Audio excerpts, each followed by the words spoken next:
Before we begin, viewer discretion is strongly advised. The following is for educational and entertainment purposes only. Brace yourself. Jamie Foxx's testimony will shatter Diddy's empire, exposing a sinister world of secrets and betrayal. This is the verbatim federal courtroom testimony from the Sean Diddy Combs trial, as reported by Inner City Press. When Jamie Foxx entered the courtroom, no one expected what he was about to say. For months, rumors swirled: a mysterious medical emergency, cryptic Instagram posts, silence from friends, and whispers that someone was trying to end him. But now, under oath, and in front of the world, Jamie is breaking it all open.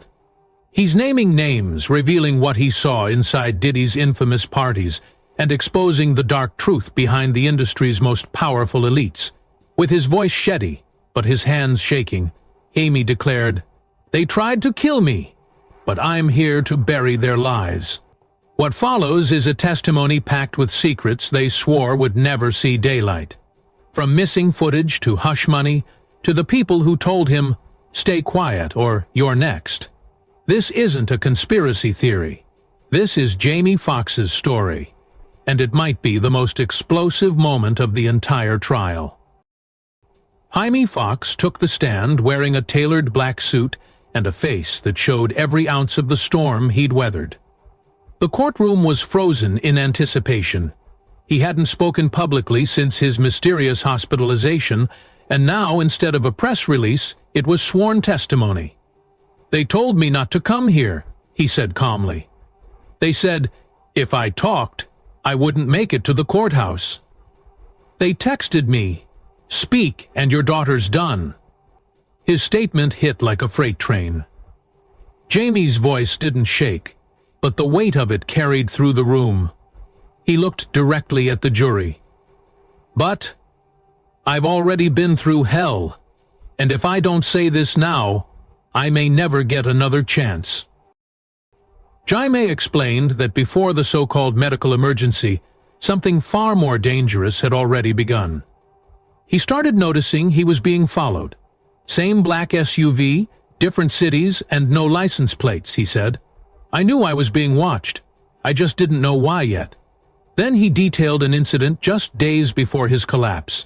There was a confrontation on set.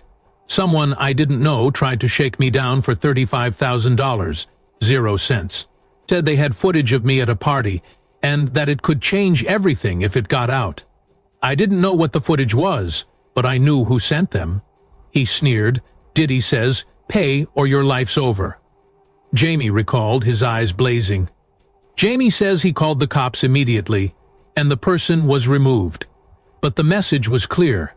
Someone wanted leverage, and someone wanted silence. He then told the court that for weeks before that, he had received anonymous texts, strange numbers, no contacts, saying things like, "Don't forget who made you," and "You've seen too much."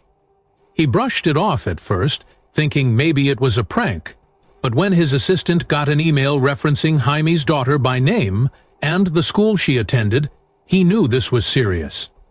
"That's when I told my people, if anything happens to me, don't call it an accident, and if I go down, make sure the truth doesn't. I told my team, if I'm gone, Diddy's behind it. Make it known," Jamie said, his tone cold as steel. His testimony wasn't angry. It was surgical, controlled, like a man who had rehearsed this moment 1,000 times in his head.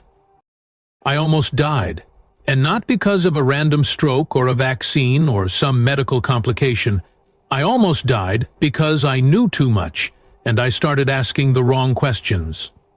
Jamie paused before diving into what he called the real beginning of the end. He explained that just a few days after the extortion attempt on set, he began feeling off. Not tired, not sick, office like something was wrong inside me. But I couldn't explain it. He testified that on the morning of his medical collapse, he woke up disoriented, struggling to speak clearly and with an intense pressure in his chest and neck.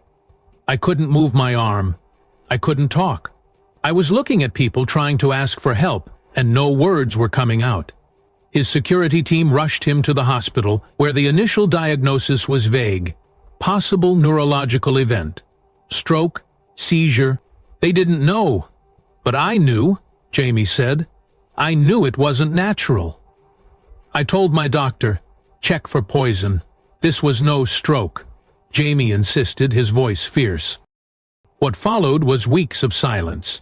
His family issued a statement thanking fans and asking for privacy, but offered no details. Even his closest friends were kept out of the loop. Jamie explained why. Because I didn't trust anyone. Because in that hospital, while they were poking and scanning me, I realized this wasn't over. It had just started. He revealed that police came to visit him at the hospital shortly after he began recovering, not just to check on his health, but because someone had called in a tip that Jaime believed he had been poisoned. I didn't say the word, he told the jury, but someone close to me did. They overheard me telling my doctor, I feel like I was given something. He said tests were inconclusive, but he wasn't convinced that meant nothing happened. You don't need hard proof when your body screams that it was attacked. My doctor whispered, Jaime, if you're right, those tests might have been bought. Jaime shared that during his stay, his phone disappeared. So did his personal journal. His security footage from his home the night before he was hospitalized, gone. My team went to pull it, and the system had been wiped clean. Then, quietly, he said, I felt like I'd died, and maybe that was the goal. The courtroom was still. The prosecution glanced at the jury, who sat stone-faced, hanging on his every word. So, when people asked why I didn't post a hospital selfie, because I wasn't playing into that. I wasn't about to pretend I was okay when I knew I was almost gone. I wasn't posting because I was fighting to live, not for clout, Jaime snapped, his voice cutting through the silence. Jaime took a breath, and then said the name that made headlines around the world. Sean Combs, Puff Daddy, Diddy. He looked straight ahead, and continued, That's who I believe wanted me quiet. He explained that over the years, Diddy invited him to numerous private parties. At first, it was just networking. Cool vibes, big names, expensive champagne. You know how it is. But over time, Jamie said the invitations got more exclusive and more disturbing. They'd say, no phones. They'd ask you to sign something. ND, but not just about what you saw, about who was there and who was with who. Jamie said the parties had a different energy than anything he'd experienced before. There were back rooms, velvet curtains, people escorting others into dark corners. And I saw people I recognized, politicians, athletes, actors, doing things I knew they didn't want public. He said he never participated. It felt wrong, and I wasn't going to get caught up in it. But that was the problem. When you don't play the game, you become a threat. Diddy pulled me aside and said, Fox, you're in, out. He revealed that after he declined to attend a party in 2022, someone from Diddy's circle told him, You acting brand new. You forgetting who helped you out early on. Jaime brushed it off, but later he started receiving pressure from mutual friends to stop bringing up stuff in interviews. They didn't like that I joked about the parties or mentioned certain names. Jaime also described a specific incident where he saw a well-known male artist leave one of Diddy's parties looking traumatized. He said, This dude was shaking, said he saw something in a back room that made him never want to come back. The artist never spoke publicly, but Jaime remembered that moment clearly and feared he was next. I asked him what he saw, and he whispered, Jaime, 313. As Jamie's testimony closed for the day, he said something that left the courtroom in stunned silence. If I didn't speak now, I'd be part of the silence.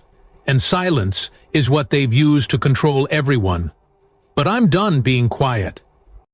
Jamie Foxx's voice lowered as he leaned into the microphone.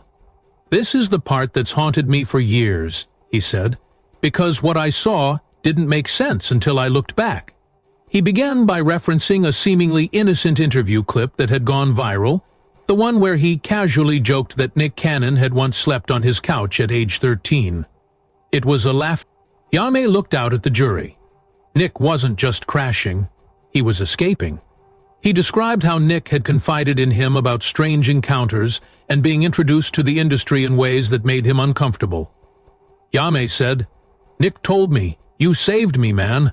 Your house was safe, and that stuck with me. Nick said Diddy's people kept pushing me to those parties, but I hid at your people." But what really made Jamie's testimony ungrateful was what came next.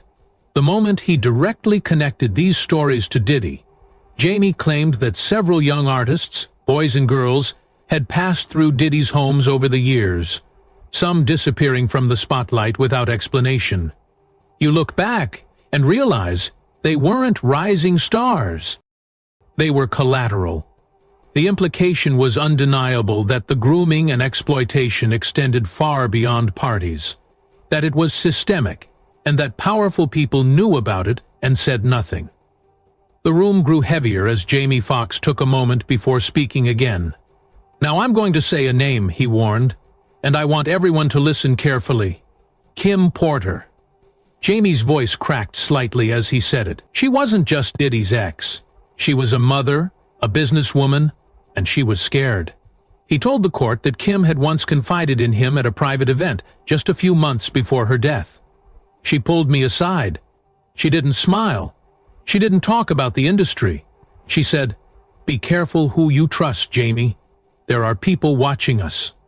He revealed that Kim had told him to speak to someone, either a journalist or a federal contact, about what she had witnessed over the years. She said, "I saw too much, but now I'm tired of being quiet." Kim grabbed my arm and said, "Jamie, if I'm gone, you tell the world why." Jamie said, his voice trembling with resolve. Jamie paused, and then, just like that, she was gone. Kim Porter's death in 2018 was ruled pneumonia, but Jamie, like many others, never accepted that. She was healthy. He said she was active, and she was afraid. That's not coincidence. He then brought up Albie. Sure, Kim's ex and father of one of her children, and the strange posts he made after her passing. He said she was murdered. He said she should have called the FBI. And then he edited the post like someone got to him. Jamie told the court that Albie had reached out to him privately afterward. "He told me he didn't feel safe anymore, that things had been moved around in his home, that someone was watching him breathe." Albie said, "Kim was about to expose Diddy, and they stopped her." Jamie said, his voice steady but raw. Jaime listed the names of others who had died suddenly in connection with Diddy. Heavy D. Andre Harrell. He said, "They're gone, and the only thing they all had in common, besides Diddy, is that they knew things they shouldn't have." He also revealed that two of Kim's closest friends had told him she kept a journal, one that documented conversations, events, and names. "That journal hasn't been found," Jamie said. "And I don't think it was lost. I think it was taken." The prosecution leaned forward. This was the moment they'd been waiting for. A bridge between suspicious deaths, a terrified woman, and a man with the power to bury it all. And then Jaime ended with one line that pierced the courtroom. "Kim was ready to talk. And now I'm talking for her." The jury sat forward. The gallery stopped breathing. Jamie Foxx had been leading to this moment, the night that changed everything. "It was early 2022, he began. "I got a last-minute invite to a private event in Beverly Hills. I wasn't planning to go, but a friend convinced me. Said it was just drinks and music. Casual security was tight. Phones were collected at the door. I thought that was odd, but not unheard of," he said. What was different was the energy. Jamie testified that as he entered, the music was soft, too soft. People whispered instead of laughed. It felt like a funeral wrapped in Versace. He said he saw recognizable faces, athletes, rappers, executives, and people I didn't recognize, but who clearly had power. The rooms were dimly lit, candles everywhere, curtains drawn, And then, a hallway. They called it the Gold Room, Jamie said. Someone told me that's where the real networking happened. Jamie didn't go in, but he said he saw something through a gap in the curtain that made his stomach drop. There was a boy, couldn't have been older than 17, surrounded by men in suits, and he didn't look okay. He turned to leave, but a hand grabbed his shoulder. "Stay, Jamie! You're one of us now!" a man said, and Jamie looked him in the eye and responded, "No, I'm man," was Diddy's enforcer, and he growled, "Walk away, Fox, and you'll pay for it," Jamie said, his voice taut. He left that night and never looked back. But he says the threats started soon after. Phone calls, anonymous DMS, people telling me to shut up before I ended up like the others. He finished part 6 with a chilling admission. That night, that's when I knew this wasn't paranoia. This wasn't Hollywood being weird. This was something else. Something evil. And now, standing in court, Jamie finally said what he'd been holding in since that moment. "I saw it. I was never supposed to, but I did, and I will never forget it." Jamie took a deep breath, gripping the edges of the witness stand as he dove into what he called the cover-up phase. After the disturbing night at the Beverly Hills mansion, Jamie said he began documenting everything. "I started saving texts. I told my security team to track the SUVs that kept following me. I installed extra cameras at my house and even on set." But then he revealed something that made even the judge visibly shift in his seat. "The morning after my hospital collapse, my home surveillance system had been wiped. I'm talking no glitches, no error messages, just gone." Jaime's security team initially assumed it was a technical failure, but then we found the hard drive melted, not damaged, melted. He brought photos which were submitted into evidence. The drive casing appeared warped like it had been exposed to high heat. But that wasn't all. On the back and action set, just days before his health scare, Jamie said he noticed production had become chaotic. Cables routed, security light sensors covered. "One night, I tripped over a wire that shouldn't have been there. I laughed it off until I collapsed 2 days later. I told my producer, pull the set footage, and he said, Jaime, it's gone." "Someone burned the drives," Jamie said, his voice seething. He testified that he asked producers for behind-the-scenes footage, security cams on set, hallway footage, anything. But once again, he was told the files were corrupted. Then came the biggest red flag. The footage from the very night the $35,000 0-cents extortion attempt occurred. Gone. How is it that everywhere I go, cameras mysteriously stop working, files disappear, evidence vanishes? It's not paranoia if it keeps happening. He said an anonymous crew member later sent him a screenshot, an email thread labeled Foxfire Protocol. It included bullet points, clear recordings control narrative, and prevent on-set leaks. The production company denied its authenticity, but Jaime believed it was real. It confirmed everything I feared. They were preparing for me to disappear. "Silence Fox before he talks," Jamie said, his voice a chilling indictment. When asked why he didn't share this sooner, he said, "Because I thought I could get better and move on." But the more I uncovered, the more I realized this wasn't about healing. This was about survival. The courtroom sat frozen as Jamie continued. This wasn't just a testimony anymore. It was a confession of how close he came to never telling his story at all. "I stayed quiet because I was scared," Jaime said plainly. "Because when you're up against people with billions of dollars and private jets and friends in every major media outlet, what do?" He admitted that after his hospitalization, he almost signed a document, an NDA, that would have given him millions in hush money. "They offered it through a third party," he revealed. "Said it would secure my future, that I could retire comfortably." But the moment he read it, he knew what it meant. Silence forever. "That's the game," he said. "They don't need to erase you if they can buy your silence."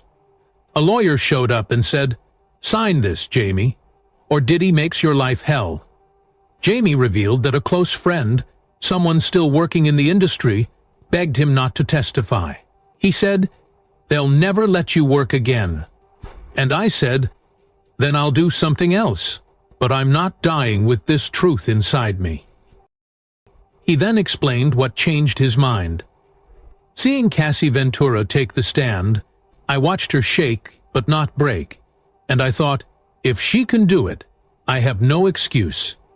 He also credited Albshire Jaguar Wright and others who told the truth when it wasn't safe. But most of all, he pointed to Kim Porter. She died trying to protect her kids. I lived, so I have a responsibility. Jaime admitted he still feared retaliation, that strange cars still parked outside his gate, that a friend who helped him gather evidence recently been mugged under suspicious circumstances. But if I die talking. That's more than most people ever get to do. "I got a call last week," Jaime said, his voice low. A voice said, "Fox, testify and you're finished. I'm here anyway." His eyes locked with the judge. This court may never find Diddy guilty, but I needed the world to hear this. I needed to say it out loud, on record with cameras rolling. Jaime's final words weren't rushed. He took his time, speaking directly to Diddy now, the man sitting just feet away, whose face remained unreadable. "I was your friend," Jaime said. "I defended you. I laughed at the jokes. I came to the parties, but I saw too much, and you knew it. And you tried to scare me silent." Jamie's voice didn't rise, but the intensity behind it filled the room. "You tried to erase me, and when that didn't work, you tried to distract me. But I'm still here, and now you have to sit there and hear what I have seen. You told me once, 'Jamie, play the game or you're done.' And he said, his voice ablaze, 'I'm done with your game, and I'm taking you down with me.'" He turned to the jury, then the gallery. "This man," he said, pointing to Diddy, "is not just a mogul. He's not just a celebrity. He's part of something darker, a system that preys on silence, a culture that trades souls for secrets." Then he pivoted to the industry itself. Hollywood didn't just protect him, it promoted him. While people like me and Cassie and Kim were left to pick up the pieces in private, he called out the award shows that still gave Diddy honors, the magazines that called him a visionary, and the executives who knew what was happening but didn't want to lose the bag. Jaime concluded with a message not just for Diddy, but for anyone watching from behind the curtain. "You built an empire on NDAs, baby oil, fear, and manipulation. But empires like that, they crack. And when they do, they fall fast." He stared directly at Diddy one last time. "You told people I'd never talk, that I was too scared, that I owed you. Well, I don't owe you a damn thing. I owe it to myself to tell the truth." "You thought you'd silence me like Kim," Jamie said, his voice thunderous. "But I'm louder than you ever feared." The courtroom held its breath as he stepped down from the stand. Jamie didn't look back. He didn't need to, because the silence was finally broken.